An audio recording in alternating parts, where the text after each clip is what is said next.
Assalamu alaikum everyone. MashaAllah, many of you guessed correctly. That's right, we're making fura.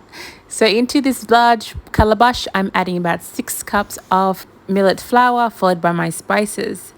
Some white pepper, ginger powder, chili powder, powdered cloves, and a pinch of salt. All the measurements are on the screen. Please screenshot at your convenience. So next I'm going to incorporate some water. There are no measurements for the water. Please add it according to your judgment. If you feel as though a dough has come together and it's looking pretty solid, then you probably have enough water. But try as much as possible to get a dough-like consistency that's easy to mold, just like the one on the screen. So next I'm going to cover it for about 3 hours to give the dough some time to rest and hopefully some time to develop a little bit of fermentation.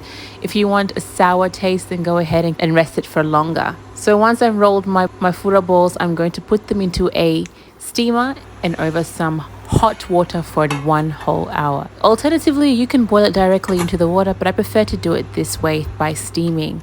So now I'm going to roll these balls into some millet flour and we are ready to serve. So get your fura ball ready and with your hands break it apart. I like to have my bits of fura on the chunkier side. Fura is indigenous to the Fulani tribe. The Fulani tribe is known as the world's largest nomadic group. Historically, the Fulani people were nomads and they would move from different communities and sometimes countries in order to find green pastures for their livestock.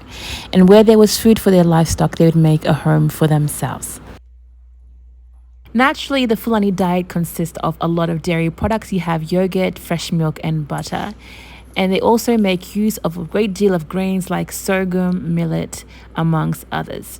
So guys, I'm using Greek yogurt instead of Nono, and I'm also going to use some full cream milk as well. Drop a heart in the comment section if you have Fulani origins. My mother is a Fulani from Mali. Where are you from?